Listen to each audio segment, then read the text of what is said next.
Thus far, has there been anything that's useful as far as syncing the two, or is it just like shift them around with like a call and response? We have been doing the thing where it's like 3, 2, 1. I mean, those are only so accurate, but as long as I can get that part close enough, then I can just do it by ear. It does take a second, but it's like not a huge deal. Mm-hmm. Okay, so what? Do we just count together? Let's do 3, 2, 1, and then snap into your microphone or something like that. Okie doke. All right, ready? Yep. 3, 2, 1. Snap. Cool. I said snap also when I snapped. I was just watching Slipknot videos. Sick. Blueberries and tonight. That's such a good video. Oh, actually, I think the blueberries might be Anne Boleyn. Oh, yeah. Blueberry pie? Is that what it is? Or blueberry... something like that. Cheesecake or something like that? Yeah. No, I wasn't watching Shreds. I was watching an actual... It was pretty funny. It was their first performance on Conan in like, I don't know what year that would have been, like 1999 or 2000. Mm-hmm. Doesn't sound super great, but it's pretty cool regardless. Yeah, they're one of those bands... I mean, maybe I would like it if I actually listened, but I don't like them, but... Everyone, from what I understand and from what I hear about them, they seem cool, like interesting, and they do weird things, and like the concept is cool. They're from Des Moines, Iowa. Like that's cool to me. I don't know. It's like it seems very organic and weird. So I feel like this is the first time that we have like sort of an idea of what the podcast is actually like. Since multiple episodes have been, well, I mean, I'm not saying the final form. I'm just saying, like, now that I've heard multiple episodes, I kind of understand it a little bit better than just flying blind on the other 4 that we've done, where they were never really put together. Yeah, it's more, there's a different perspective and understanding when you see it from the outside and actually hear it, and taking time away from it also. Yeah. So what has happened in the last 6 months since we've recorded? Well. I guess, was it March or what? I mean, we did acknowledge quarantine because, or... I think it was March, the end of March or beginning of April. Right. So because it's not like we were unaware of quarantine because we went out of order specifically for the quarantine episode. Mm-hmm. Will's dumbass computer stopped working at this point. No. Let's hope that doesn't happen again. Yes, let's. Fingers crossed for audio to work.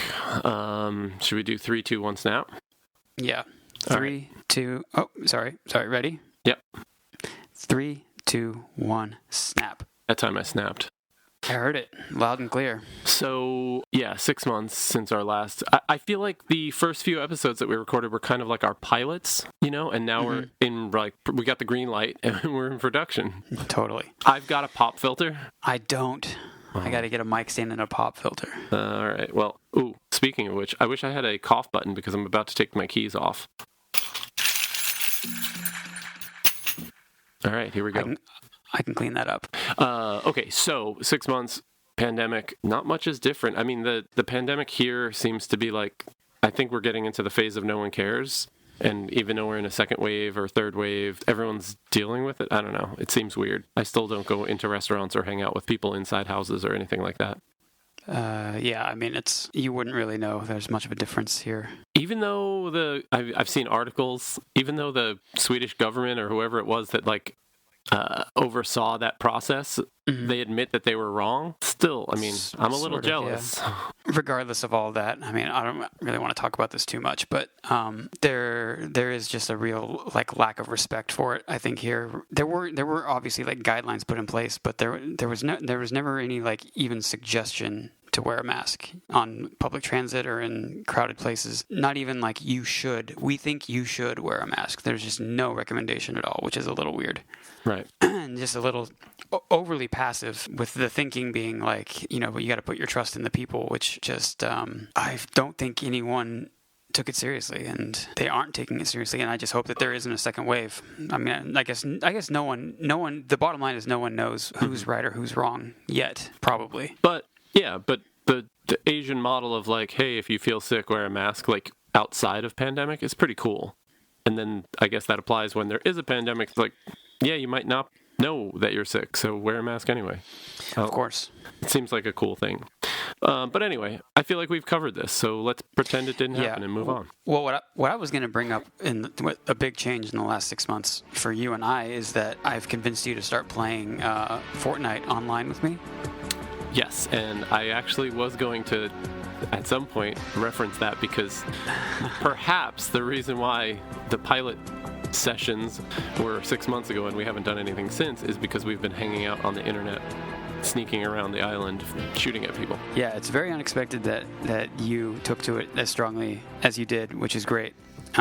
Because I started playing it to hang out with my niece and nephew, who were 10 and 13 respectively, and so I disliked the game quite a bit, but I would play it with them because they would text me and ask me if to play, and then my wife started playing too, and then we just we somehow got you on board, and it's super super fun. I mean, I would not play that game at all ever if it wasn't for the social circumstances. I mean, I haven't been much of a gamer since like NES, so I don't know what games I like really, but it's fun to sneak around. I enjoy the game. I mean, the social aspect is huge, and when I think about playing video games and they don't have comms and I can't talk to my teammates, I know, yeah. Exactly. It's weird, and I think like, well, what's the point? I mean, that also probably helps with the quarantine, and which is probably awesome for kids that are used to going to school and hanging out with all of their friends, and then all of a sudden they can't leave and can't see anybody.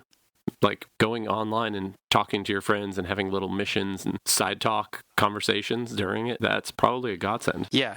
Like my nephew during the height of the pandemic, I guess when they closed the schools. I mean, I played with him every single day, and he would leave games to go hang out with his leave games with me to go hang out with his friends, and I don't know, it's pretty cute. Yeah, I mean that's what I did.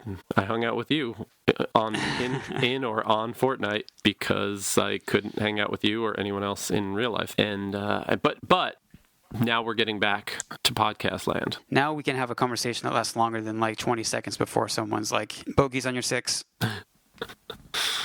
Yeah. I need ammo. Oh, the llamas.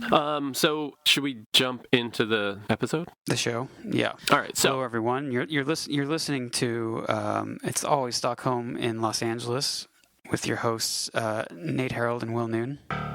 Yes. This is our 4th episode. Who's counting?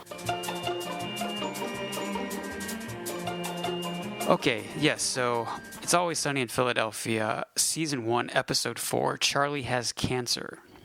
Yes, he does. This episode was written and directed by Rob McElhenney, and I don't mean this in a completely negative way, but you can kind of tell that this is the first episode that's not directed by someone who I'm assuming has more professional experience. But that could be because this was the original pilot. Although I'm assuming that's why. Yeah, I'm assuming that's why Rob is directing it, because he probably went through the process of already directing the pilot. So this is the same story as the pilot, as the unaired pilot that we haven't seen, but it was reshot for this proper series or season. Well, this is the first time we see Charlie's apartment. It is. And it's empty. And he's the only person living there. Well, of course. Why would he not be the only person living there? Yeah, I'm just saying it's kind of weird. Yeah, so I don't know. I do have notes, and there are things I appreciate, but overall, I didn't love this episode. This isn't one of my faves. So I don't know if I'm going to have a lot of things to say. No, this is, comparatively speaking, this episode is not as great. I feel like the pacing is a little weird. I think that there's some obvious insensitivity happening here, which we can get into later. But I mean, it's from a different time, really. I'm not going to like give any sort of excuses for some of the stuff, but it's just, I mean, I know I've said in the other episodes that like this is very 2005, but there's a lot of things that they touch on in this that is very 2005. I'm assuming you're talking about Carmen. I'm talking about Carmen, but yeah, we'll get there. So the whole thing starts with Dennis needing to borrow Charlie's basketball. Right. But unfortunately, Charlie's very sad. What's wrong? You look hungover or something. No, yeah, I found out I might have cancer, so... Ooh. And Dennis actually takes it pretty good if you would compare that to how he takes other serious news later in the series. He, says like we can always talk. Like Yeah, of course. Yeah, talk. We can always talk. I mean, I think it's just an awkward sort of situation, and you're sort of seeing Dennis as like not the best of friends, because one of my favorite parts of this little interaction is Charlie saying, I think he says like, if you ever want to talk, man, I'm always here for you. And he says, we can talk, right? I mean, we could talk. And then he starts going into it, and Dennis cuts him off, and he's Feeling like, good. I'm having headaches. Did you want to talk, like, right now? Yeah, he's got Sweet D and Mac down in the car, and they're going to meet a bunch of people. So if he could just go ahead and get that basketball. But there is kind of a funny part where, and I think this is kind of maybe the first clue, that Charlie's like, yeah, I got some pamphlets about it if you want to read about it, which is just kind of a funny thing. Like, did he just, when he found out about this, was he just given a bunch of pamphlets? I mean, it seems told like a that's how to communicate it with people? Yeah, exactly. Everybody wants pamphlets. What would you do if I had cancer? What would you do? I think I would take it very seriously. Would you come back and take care of me? Well, I mean, if you needed me to come back and take care of you, I would come back and take care of you. I would never make you do that because I love you. No, I know you wouldn't. That's a very unwilling thing. I would drive my motorcycle off a cliff. Except you don't drive a motorcycle, so I would ride it off a cliff. Then you wouldn't have to take care of me. And then if I had cancer, I would be probably taken care of by the state-run healthcare system. So you wouldn't have to sell meth? Not necessarily. Oh, man. Okay. We just rewatched Breaking Bad, which I hadn't watched since the show ended. I had never binged it before. Right. And it is so good. I forgot how good it was. I recently started watching The Walking Dead. Okay. I don't know if you're a fan of that. Seems like a lot of people are fans of that show. I know I watched the first season and maybe a little bit more, but I cannot believe that show is still on TV. I gotta admit, first season, it seems fine, but not great. And I like survival stuff. Like, that's my jam. I love stranded on a deserted island. Cool. Making little teepees out of like sticks and twigs and lean-tos for shelter. Sure. Go fishing, cook up some fish, find some water. I'm wondering how long you're going to be able to stick with it. Yeah, they got RVs and motorcycles. They're currently still making that show. Yeah. Very long running. Anyway, I thought that would land better because I assumed that you liked the show, but apparently you do not. No, not really. I mean, I also haven't watched it for a very long time. Right. So the gang comes back in athletic wear, which I believe is to imply that they were playing basketball. Right. And Dennis goes against Charlie's wishes, of course, and tells Mac and Dee. And Dee is so much more empathetic in this scene than, I guess, in season 1, she's pretty empathetic if you, again, compare it to later seasons. It's just still a little jarring to see that after having not seen season 1 in so long. Yeah, how do you think she got the name Sweet Dee? Yeah, no, it makes sense. But her empathy is pointed and funny in the case of her worrying about Charlie's hair. Yeah, he's got such a great head of hair. Yeah, she's really concerned about him losing his hair. Yeah, and I believe what's the one thing Charlie never gets? I believe is the question posed. Yeah, of course. The answer is laid. Yeah.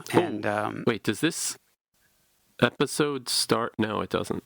I was going to say, does it start? It's different. I'm thinking of a different episode where they're talking about getting laid, but yes, Charlie doesn't get laid. Yeah, so they decide that they want to find a girl for Charlie, and I don't know who poses the idea, but it's like, how are we going to find somebody for Charlie? What we'll do is we'll find a girl for Charlie tonight in the bar. No, you won't.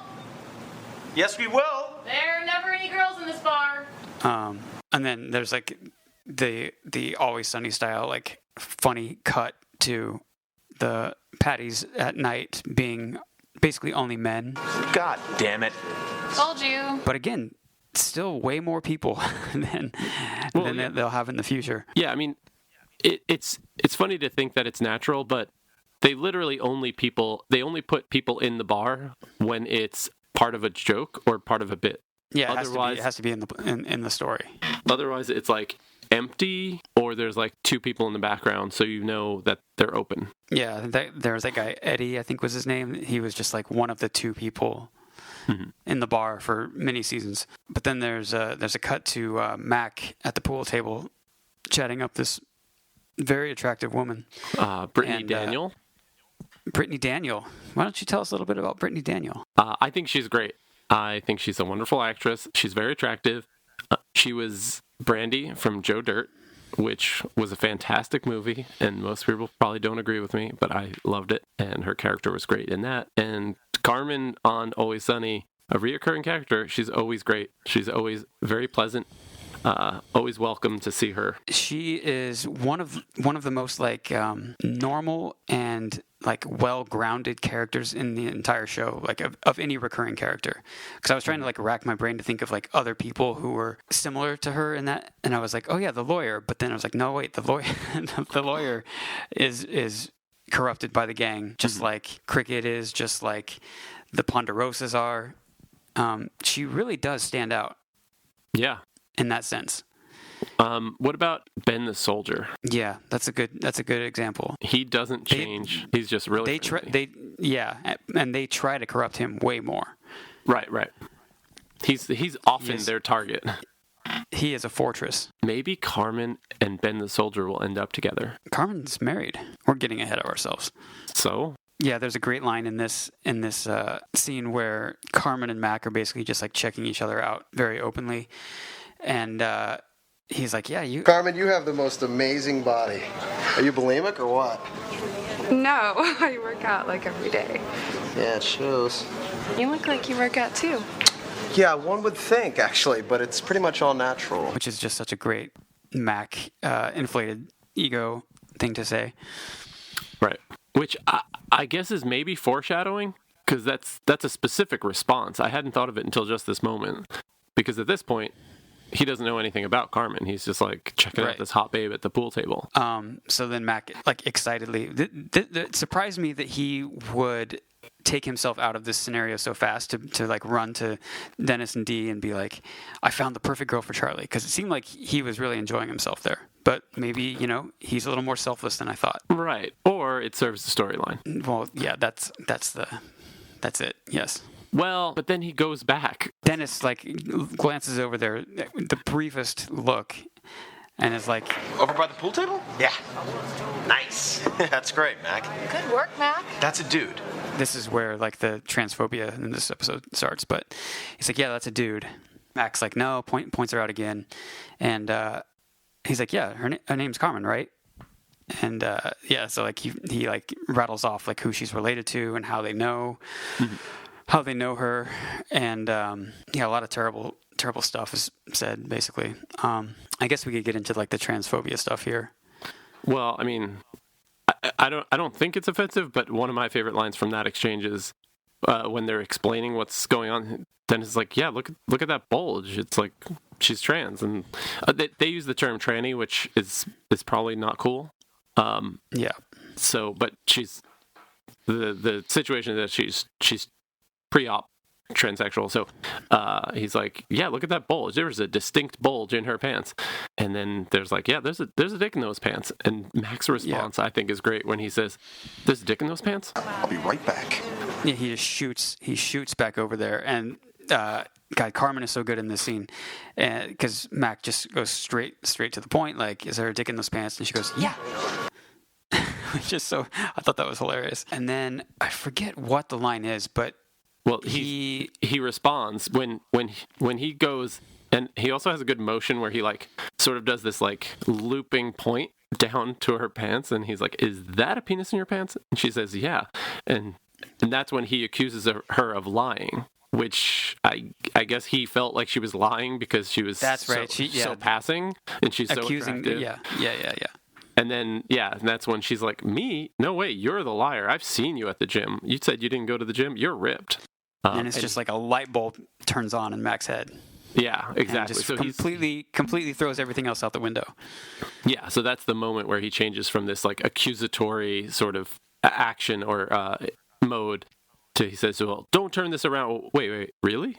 And now he's smitten. So I did like a little bit of Googling about this episode because I was just curious of like what other people thought about this, like right. the transphobia in this episode. And again, I'm like not making excuses for it, but I mean the arguments can be that of course they're terrible people. Of course they're saying these things, like they're not good people. You know, maybe the heart of the show is shown through Carmen, who, like I said, is like the most grounded, most emotionally stable, kindest recurring character on the show. And maybe you look at that rather than what these assholes are saying about her. Right. I mean, I totally understand that like what they're saying is offensive, but I think that in the context of they're making fun of themselves and they're admitting that they're terrible people. And I don't even think that they're denigrating her with any of the, or no. intentionally. They're dumb and uninformed. And 15 years ago, it wasn't that surprising. I don't know if I would have said the same things, but I definitely wouldn't have known nearly as much about non-binary and trans and all of those things as I do now at that time. Right. And it also makes it more authentic in my brain because Philly does seem like that. In a way, it's got a kind of like a redneck mentality in a lot of places. It's super progressive in certain areas, but there's also like this very local, very sort of closed-minded, but in an interesting way, which actually we'll get to later on in the episode. Yeah, exactly. But like all those guys that were like, what was it, like protecting the Columbus statue with baseball bats? I didn't see that specifically. Earlier this summer? Okay, well, I think that's what happened. And I think they said some really stupid things on TV. People are coming here, antagonizing people. They're getting paid to come down here and attack us. We're called vigilantes. We're not vigilantes. We're protectors. Yeah, they probably did. I mean, the one that I saw was like there were crews of like local North Philly dudes like rolling around with baseball bats, like enforcing the streets when like BLM protests were going on. Like they were like preemptively preventing looting and rioting, but in like neighborhoods and places where it probably wouldn't have been a problem. So they were really just like armed thugs, and and they were of course like giving the thumbs up and the A-OK from the police. Meanwhile, people are like scared of them. They're like, this is who we want to call the police against, the guy who's rolling down. Yeah, they're the threat. They are the threat. Yeah, exactly, yeah. Anyway, Philly is interesting. Do you have anything else with this scene? No. That was the last thing I had written. Because I actually really appreciated when, I don't know if I assume it was on purpose, but when he walks away, they like kind of scroll down to her crotch. Oh, and she does the little adjustment? Yeah, she like gives it like this grab adjustment, and they do an immediate cutaway to the outside of maybe the coffee shop or maybe an apartment, but they do it to the outside, and there's a car passing by, and there's a horn honk, and the honk is directly on the cut, so it almost sounds like Carmen's grabbing her dick, and there's a honking noise. The exterior shot is Philadelphia Java Company, which is apparently the name of the place that the waitress works. Right. Again, we see Charlie sort of very innocently, very love-struck, pursuing the waitress. But being subtle about it, just inquiring about her Lance Armstrong bracelet. One thing interesting I noticed about this scene is that Charlie's reading a book, but I believe he's illiterate. Well, is he actually reading? I don't think so. Right, because he's not looking at the book. There's a really funny. He's also got his, which is the thing he does. He's got his like outfit on, his like intellectual outfit. Yeah. Like sweater with the collar poking out of the top. And I feel like he does that whenever he needs to seem more professional or more intelligent. There's a really funny exchange at the end of their conversation where Charlie asks what she's doing after work, and she walks away while he's asking that question. And he's like, "It's not a thing to walk away about, whatever." Oh, he's so cute. But they have such a fun dynamic for being a couple in real life, and then she is like repulsed by him on the show. Yeah, I bet it's really fun for them to do that. Yeah, especially for her. Were they together at this time when this show started? I think so. Because I'm pretty sure I don't think they were married, but I'm pretty sure they were together. Oh, okay. It's because Mac and Dee weren't, correct? Not at first, I don't think. Right. Although it is a little interesting because I think you were referring to her earlier, Jordan Reed, who played Sweet D in the pilot. Yeah. Wasn't that Mac's girlfriend at the time? Yeah. It seems a little messy. Yeah, so they broke up apparently, and related or not, Sweet D was hired to replace her. So maybe Mac and D were more together than we thought. Yeah. The previous Sweet D actress wrote a thing about it a few years ago. Oh, interesting. And, yeah, it's a little messy. Interesting. I mean, also it's not uncommon for people to, in like those kind of environments where you're working with someone directly, to become entangled and find your way into a relationship. So I mean, they spend so much time together, I'm assuming. Right, and you're doing something together that you're very passionate about, and you're seeing someone else doing the thing that they do best and what they love. So it's like you're seeing kind of the best part of a person, and I think that happens with music, with touring. Like, yeah, when you tour with somebody and you see them play every night, you have a positive view of them, and if you're also sexually attracted to them, then it's kind of easy for something to develop. Interesting. Are you speaking from experience? I mean, why does this podcast exist? Okay, all right. Okay. Oh, I know there was one other thing I was going to bring up in this scene. Actually, I don't think I've ever dated or been in a relationship with somebody that I've toured with. Have you? No. Okay. No, I haven't. Cool. Anyway. I'm just backtracking in my mind. I'm just making sure. Hang on. I'm just calculating. No. Yeah, there was. I'll edit this to go in the correct spot. But when Charlie and the waitress are speaking, he points out the Livestrong bracelet, and he's like, "Oh, well, you must be a really compassionate person." And her response is, "I'm not." Yeah, which is so good. God, the waitress is such a good character, and the disdain is just palpable. You can feel it. She's great. Okay, next scene. Is this when Dennis walks into the apartment? No, this is back at the bar. Dennis and Dee are speaking. Dennis is trying to get Dee to talk to the waitress for them because he says it'd be better coming from a girl. Right. Totally. Which is a really juvenile, funny thing. I mean, who is the best person to convince someone to sleep with someone else simply because they have cancer?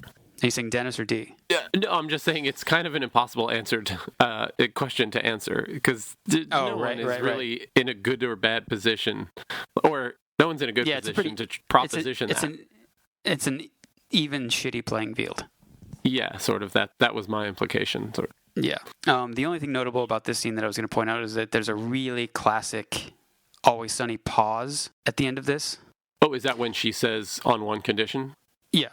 Yeah. And that's kind of like the scene where I was like, oh yeah, this is directed by Rob McElhenney. Like this, it has such a different feel, even though it is obviously similar. Like I feel like the strongest elements of the show are kind of always there, but this seems a little more like the pauses seem longer, and those of course like define the show, like the longer pauses or the fast cuts or things like that. But this was where I was like, right, because the other episodes were directed by guys who have probably been doing this for like 30 years, and maybe they couldn't have got away with stuff like this if someone more professional was directing. Not to say, obviously Rob McElhenney's a professional, but at this stage in the career, right, this is his first. Didn't have a lot under the belt. Yeah, right, and that's really all. That's a pretty short scene. So yeah, I think the result is that Sweet D says that she's in on one condition, and then we do a quick cutaway, which again, yeah, I appreciate it because it's like, oh, now we're going to find out what it is. But they cut away to Dennis coming into Dennis and Mac's apartment, and this is some really great dialogue. Dennis kind of has his back turned, and he's like walking in and like putting his keys down or whatever, and he's like, Sweet D is in, and then he turns around, and there's a nice quick cut to the couch, and it's Charlie and Mac. Right. So once he gets caught, realizing that Charlie is there and he's about to blurt out their plan, in front of Charlie, he has to recover, or maybe Charlie says, Sweet D's in what? and he's like, way over her head. In what? In debt. And my favorite part of this scene possibly is Charlie's response, which I guess Dennis is doing a really bad job of recovering, but Charlie buys it, and he's like, I know that game. Yeah, it would be a really funny way of like entering the room to just be like, you'll never guess what, Sweet D's in debt. It's such a strange, big announcement. Also, when he says it when his back is turned and doesn't realize Charlie's there, he's kind of happy about it, know, because he's excited he got D on board. So he's like, good news, guys. Sweet D is in way over her head in debt. Then Mac and Dennis have a little sidebar in the kitchen away from Charlie and have a secret conversation where Dennis explains that D is in, except she has one condition, and that one condition is She gets to punch you in the face. What? Right in the face. and then they do a cut because the explanation for why she wants that is from, was it a Christmas party a few years back? Where she, so they do like a flashback to everybody in Christmas gear and Dee sneaking up behind Mac with a mistletoe, which is a little weird, but I guess maybe it was a goof. But yeah, so she taps him on the shoulder. It's Sweet Dee being sweet. Yeah, and then Mac immediately turns around and punches her in the face. So that's what she wants retribution from. And I appreciate it when they cut back. Dennis and Mac are sort of justifying his behavior by saying, you don't grab, not from behind. No, you don't grab from behind. Come on. Yeah. And I think it's cool because that sort of shows Mac's, natural instinct as a bouncer, as a fighter, which is sort of funny, but not, or I don't know. It's sort of, I don't know. Maybe that's more justification for him having that sort of arrogance and like confidence as a bouncer or a fighter. He's got cat-like reflexes. Exactly. You might even call him something like pussy hands. So what's next? Well, what I have written down next is Dee and Artemis. Does that sound right? Yeah. That's the okay. Cutaway to the theater acting class. Acting class, where it's just those two. I'm guessing this was like a budgetary thing for the show, where it was like, we'll just call it an acting class. It'll be you two doing monologues. Yeah, I think what they're doing, I think Dee is helping Artemis run lines and like work on stuff after hours. That's what I got. Like class let out, they're gonna stay late and like work on some stuff. Well, regardless, this is an introduction to a incredible recurring character on Always Sunny, Artemis. Yeah, big fan. Yeah, she really doesn't change throughout the show. She's got some sort of an evil streak in her that I can't really put my finger on. I think she just doesn't give a shit. I don't think she's definitely particularly evil, but she just doesn't care, it seems. I'm just thinking of the child pageant episode where she's like smoking weed and telling people to sit down and shut up. So maybe she's not evil. Maybe she just doesn't give a fuck. She does a great Coyote Ugly monologue. I'm just a small town girl who moved to the big city with big dreams. Do you know why they reference Coyote Ugly? No, I'm guessing that it came out around that time. I don't think I ever saw that movie. I didn't see it either, but apparently Sweet Dee has a small role in Coyote Ugly. No kidding. That's the rumor on the internet. I tried to Google it, but I was not. I was like running late, and Is she uncredited? That I do not know. Like I said, I was running a little late because I screwed up and I did not prepare properly for this podcast. So I was playing makeup and rushing and scrambling, and I didn't have a chance to fully delve in. But that is the rumor that I read. So yeah, after Artemis's moving monologue, she starts kind of like getting personal with Dee and tells her that she might not see her around in class anymore because she just lost her job at the Wawa. And yeah, Dee's reaction is so great. She's like, I'm sorry, are you doing another scene? Yeah, she starts flipping through pages. She's like not sure where losing the job at the Wawa is. Like, is that here? Is that? Are you a Wawa fan? Well, for quite a number of years, I've tried to boycott any chain restaurants and chain establishments, which is impossible when you deal with like hotels and gas stations and things like that. But Wawa is so much more than a gas station, so I would say that it is sort of applicable to that. Yeah, I'm with you. I do appreciate Wawa, and like at the time when I was living in Philadelphia, Yeah, Wawa was great. It's kind of like, if 7-Eleven is your frame of reference, it's like 1,000 times better than 7-Eleven. Oh yeah, God tier compared to that. Although I do appreciate when people bring Sheetz into the mix. I was just gonna say. Yeah, I have a hometown pride, but Sheetz. That's the question. Cool. Wawa versus Sheetz.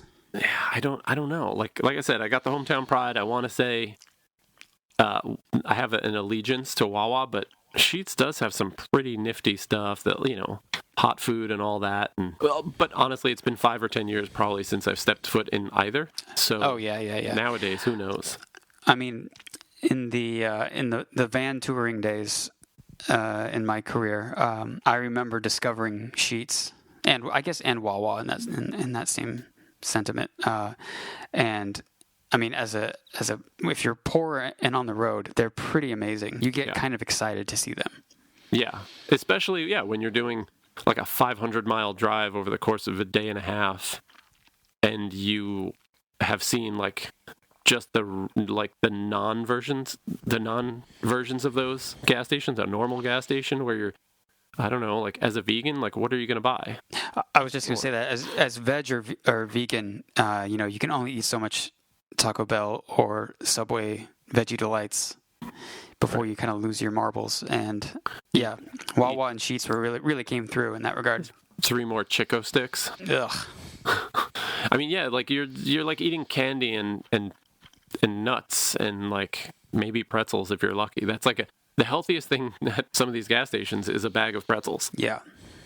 So and weren't Wawa and Sheetz both kind of early adopters of the automated ordering system? Yeah, the touchscreen for sure. Yeah.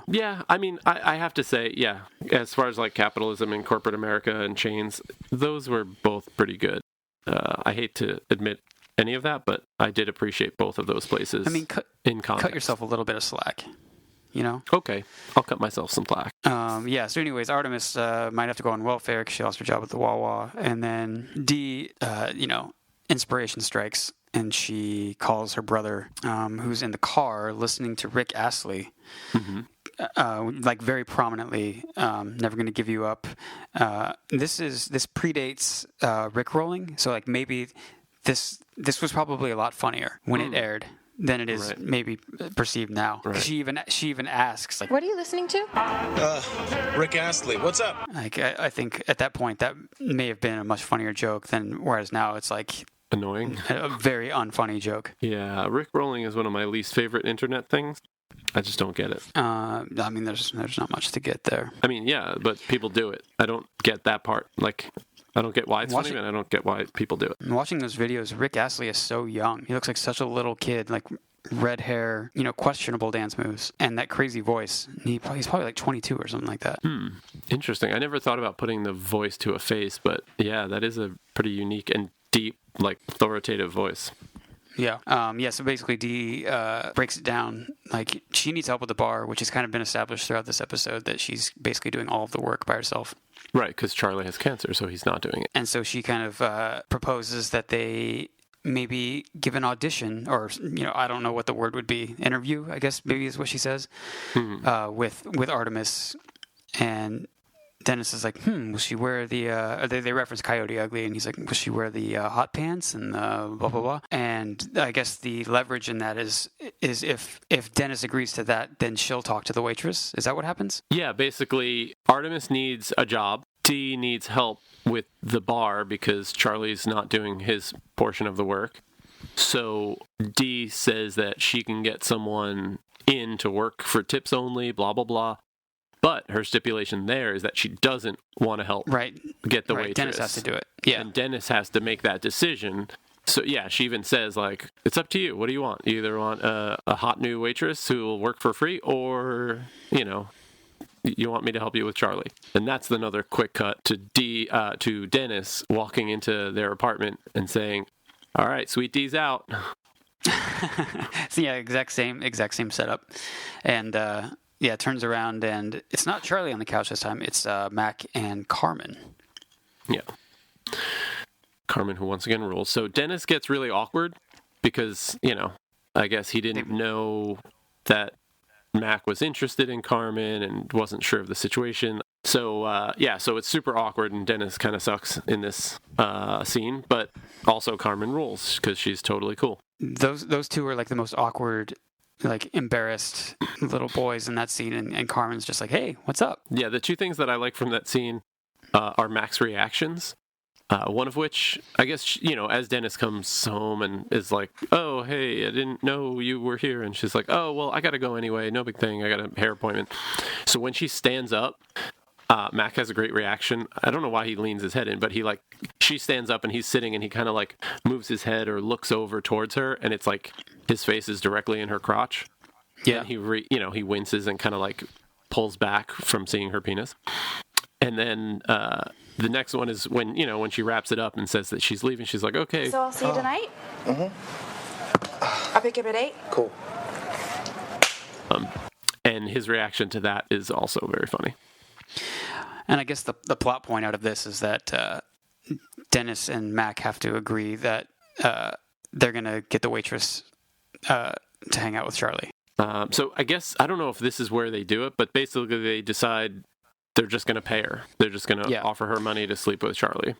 Yeah, Dennis pulls out some cash out of a can of coffee grinds. And right. So I guess the next thing we see is kind of them in the car, like prepping for it. Yeah, and bit of a Max, stakeout.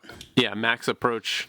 He says he's just going to walk up and hand her the money and say sleep with Charlie. And Dennis kind of puts him down and says he has a better approach, a more subtle approach. And so Dennis walks in to the coffee shop and he just like blurts it out like right away, like, Hey, Dennis. Charlie has cancer. Like right. there's no hellos or anything. Right. And that's where they kind of see like the power of that phrase. Right. Because the waitress is instantly like, oh my God, are you okay? Like, are you okay? Not is Charlie okay? Are you okay? Right. But I don't know if we've established this, but the waitress is like in love with Dennis. Has that been established in this series yet? I'm not sure. Because this is Yeah, this might be the introduction to it, but before he says Charlie has cancer, just when he walks up, you can see her face light up, and I think she even says, oh, hi, Dennis. She's really into it, and that's when he just, like, delivers, and, I think she sees that as her opportunity to make her move, and she awkwardly grabs his hand, and they, like, interlock fingers. It's kind of creepy. Yeah, and then Dennis just gives, like, the most, like, teen heartthrob kind of face to her. I thought it was more puppy dog. But yeah. He's at first maybe he's like, is this the right move? And then of course he's Dennis, so yes, that's what he's gonna do. Yeah, he goes for it. And then do they just straight cut from that back to Mac and Dennis's apartment? Yeah, and that's where they're. This is where the money comes in. I got that out of order. Yeah, so they're at the apartment, and Dennis is like breaking the news to Mac that he slept with the waitress. Right, and that's the line that I appreciate from this interaction is. When I think he says, You were right about that. Cancer?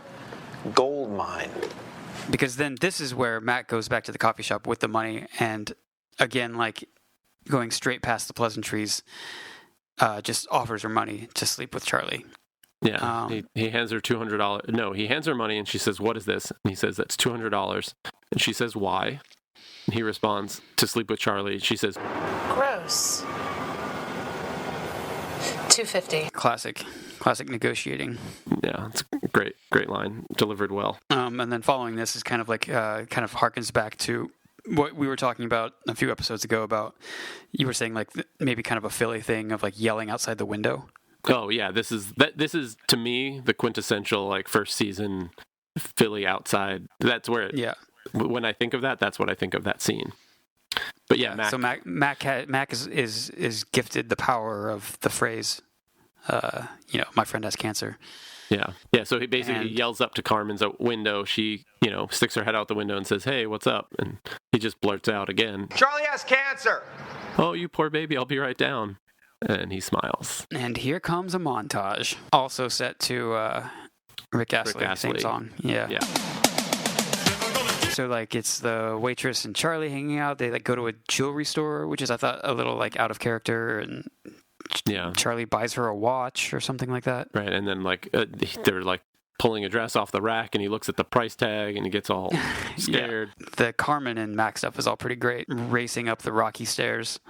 Yeah, it's a classic. Checking out the Schuylkill River, racing up there. And then at the top of the Rocky Stairs, when they do like their, jump, triumphant arms in a V, classic pose, they also hug, like, I guess she wraps his arms around his neck and they kiss.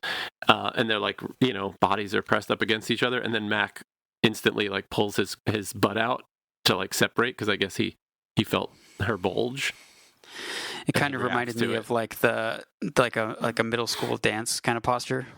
Exactly, yeah. They were leaving room for Jesus.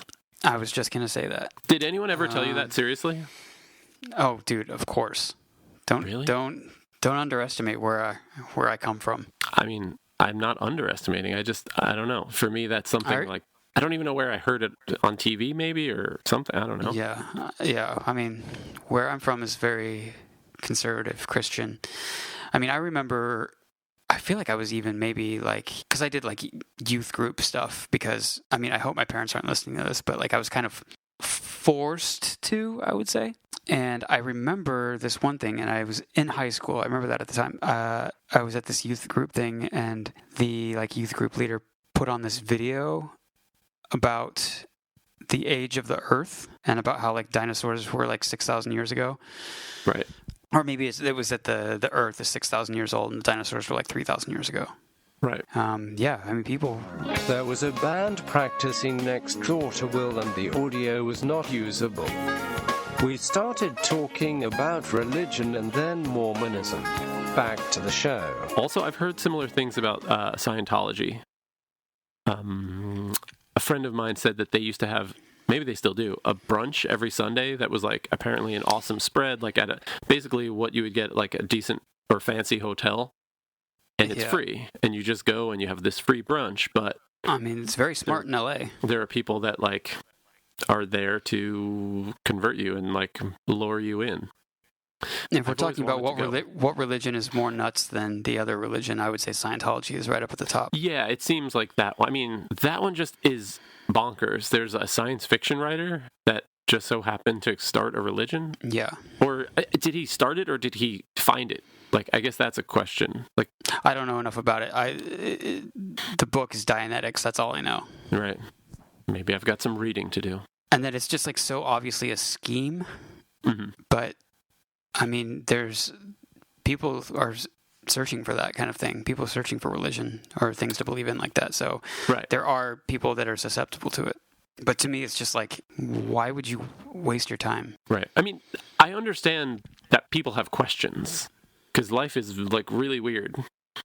And the questions are super legit. That's humanity. That's like being human is not understanding a lot of things and wondering why. And like, that's awesome to be curious and wonder, like, how did we get here? What's our purpose? Like, what should we do?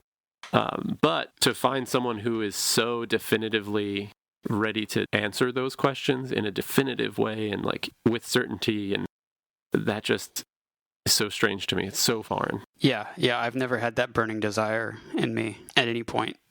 I mean, I grew up, going to church and stuff, but it never really like connected with me. Yeah, I was going to ask you. Obviously, you were raised by people that believe in Jesus or whatever. You went to church. I'm assuming that the people that taught you everything that you know were credible sources. So you probably believed that Jesus existed at some point in your life. Probably. Do you remember anything about that transition? I don't remember like a specific cutoff, but I mean, I do remember enough of like being told that I listened to satanic music when it's like I was listening to like like Arrested Development and MC Hammer, or like something completely innocuous. Right. Being like, wait, God doesn't like this? Why not? And I think that maybe like preteen or younger. Mm-hmm. I mean, a lot of my clashes with it early came with like music. Right. I mean, yeah. Like I had like a Poison cassette tape, and I remember like that getting confiscated at school or something like that. Mm-hmm. And that was my first like, but why? Why do you care? And also like I wasn't listening to anything remotely like satanic, I mean, yeah, I had my parents confiscated my copy of Body Count, like the CD of Body Count, which that makes sense to me, because at the time I was like 14 or 15 listening to a song called Cop Killer, which was literally about killing cops. Right. I understand why. I think it was stupid, but I understand why they would have confiscated that. Yeah, totally. I mean, the only thing I can think of that got confiscated was I had a Minor Threat CD that got confiscated, but that was only because they said fuck a bunch. Right. That had nothing to do with Ian MacKaye being a Satanist, which would be hilarious. All right, cool. So then let's move from religion, hot topic, back over to. Well, I guess Dennis is watching Coyote Ugly in the bar. Right. getting like pumped, I guess, for the audition. Yeah. And that's a pretty funny part where Dee's in the background struggling to like push this keg around and do all this hard labor at the bar, and she's like, "Hey, could you give me a hand?" And he's like, It slipped a little funny on my neck. Just reinforcing how Dee is overworked and underappreciated. And then Artemis shows up, and like from the get-go, Dennis is like not into it, as to be expected. And she does a pretty great monologue performance. Yeah. She's like laying on the bar, and she's got like the cowboy hat on. Yeah, she does her monologue, which she's been practicing, and obviously the culmination of that is killer. And that's, I think, when you first, I mean, obviously Artemis is great the whole time, but I think when you get the first indication of like how good she is when she ends her monologue by crawling across the bar or slithering across the bar and then licking Dennis's face. At the culmination of her monologue. It's so good. That actress's name is actually Artemis. She is so good. I mean, she's a recurring character, and like if you've watched the show, obviously, like she's been in it. I don't think I've seen her in anything else, but yeah, she is just so talented. Yeah, she's great. And I wish they used her more, but I guess you don't want too much of a good thing. I mean, you always want more of Artemis, but you also want more of Rickety Cricket. Yeah, that's true. You want more of Carmen too. You can't have more of everything. Yeah, I mean, Carmen should definitely be in the show more, but maybe she's too much of a positive force compared to everything else. Yeah, she might ruin the depravity of it. Yeah. Depravity? Whatever. So, yeah, whatever. Dennis obviously is saying no, and then Charlie comes in like possibly the best mood he's ever been in. He's like whistling, and they go into the bathroom to talk. And at this point is where I noticed like all the hilarious stickers. Like, I don't know if they just like how the record labels get in contact with Fox TV, but it's like there was like a Thrice sticker, there was a Hopeless Record sticker, there was a Melee sticker. I did notice when I was incorrectly watching other shows in this season, because I just kind of kept going last night, I saw a Thrice sticker outside in the main part of the bar as well. There's a very prominent one in the next episode. But in this scene, Dennis is like asking why he's in such a good mood and blah, blah, blah. And then at some point, Charlie lets it slip that he actually doesn't have cancer. He's like, here's the thing, though, about cancer. I don't have it. In this episode, we haven't seen Charlie. We just haven't seen good Charlie. You know what I mean? I know he's acting sad and depressed and, awkward because he's got cancer. But it's a bummer for me because he's my favorite character of the show. He's like, to me, he's the best part of the show, and he's not on, so it's kind of slow for me. But at this point, he's like up and about and dancing, and he's in a good mood. So I feel like he's like the episode comes alive. Yeah, he's like the main character of season 1, basically. And yeah, it is weird to see like sad Charlie and then like no Charlie. Mm-hmm. But yeah, he's back, baby. Then the Mac scene. Go ahead. Right. So that's when you see him talking on the phone with his mom, telling her he met this great girl. Wait. Yes. So where is he? So we cut to Mac at Pat's and Gino's on the phone, which Pat's and Gino's. Wait, the restaurant? Yeah, okay, that's where I was confused. It's called Pat's and Gino's? No. Sorry, they're two different restaurants. That's okay. Pat's and Gino's are two competing cheesesteak places, and it's very, very, like, it's a big thing. It's like a huge rivalry, and it's supposed to be this thing like, are you a Pat's or a Gino's kind of person? So they're right across the street from each other in South Philly. So a common thing is to like, oh, you get one from Pat's, I'll get one from Gino's, and then we'll like trade half and blah, blah, blah. So, whatever, I don't think either of them are very good compared to like the corner pizza place making a cheesesteak. But But yeah, so it's just an iconic location. So that's where they end up after their like, date of Philadelphia running around montage. And so he's on the phone talking about how great this woman is that he just met and how his mom's going to love her, and blah, blah, blah. And that's when Carmen is creeping up behind him with this big smile on her face. And she tickles him or pokes him or grabs him, does something fun and cute that you would do on a date. And in an amazing throwback to the flashback scene earlier from this episode, he just spins around and punches her like quick jab right in the face.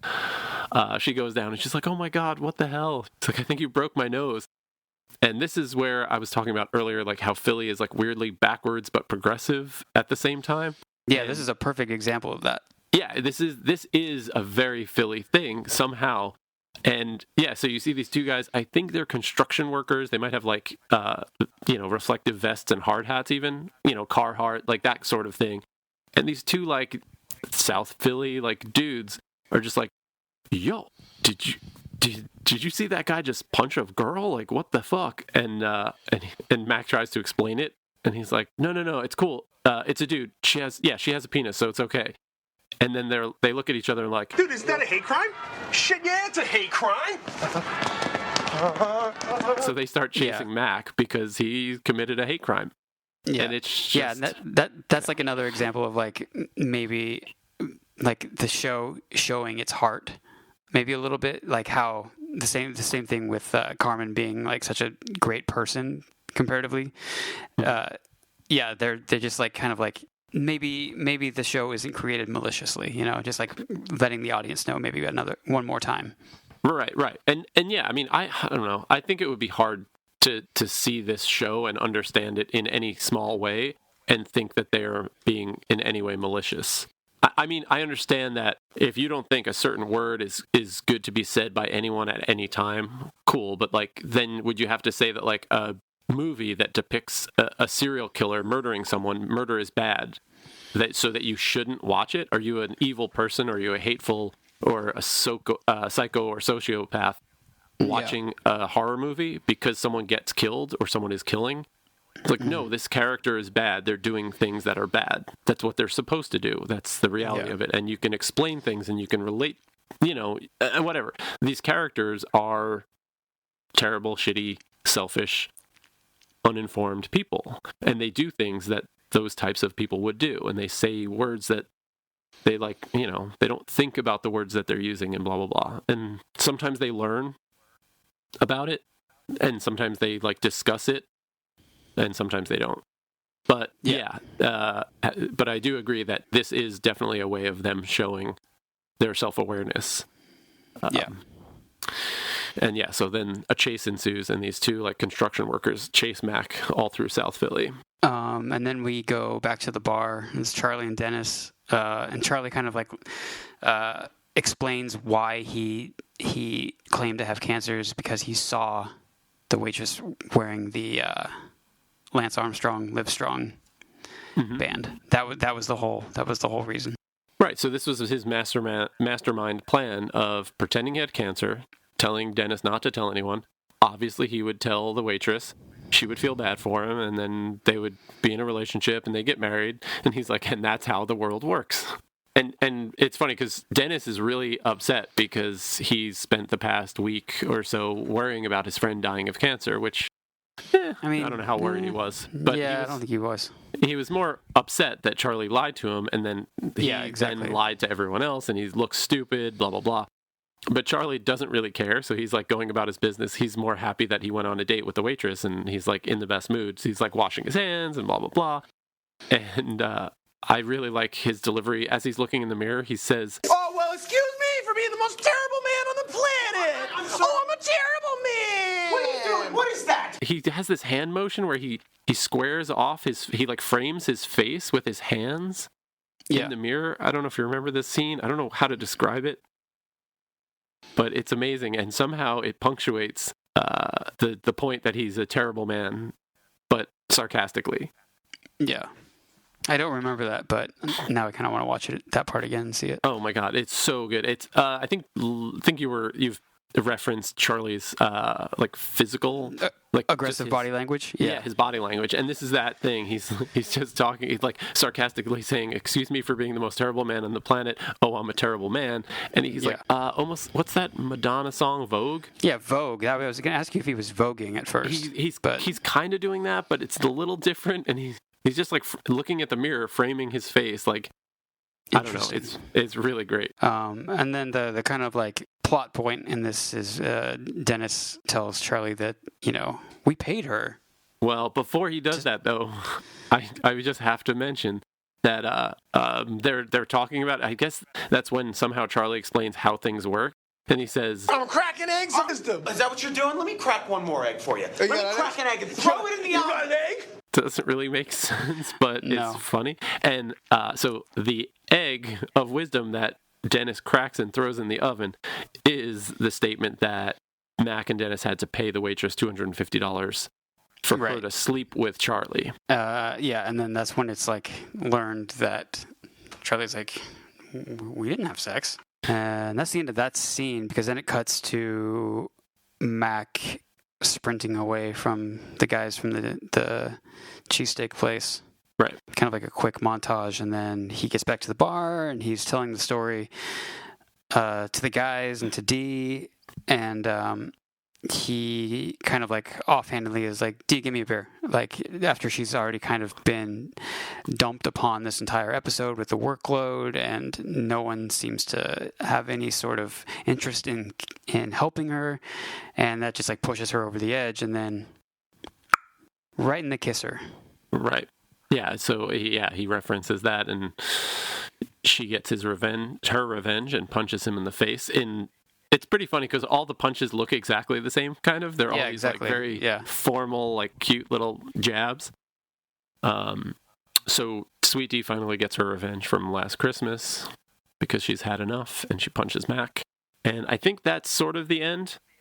Except the tag. And it does that. Yeah, there's this weird season 1 tag thing that they do that like doesn't really make sense to me, but maybe they were following like sitcom rules at this point still.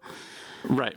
It does seem like a very like sitcom you thought the episode was over, but here's one last little thing, and it's like it's Dennis and Charlie.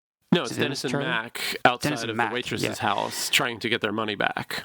So they're trying to explain it logically that she didn't sleep with him, which is what they paid her for. So technically she should give the money back, which I think she does. I don't even know if she says anything. She just smiles and closes the door. And you distinctly hear the door lock once she closes it.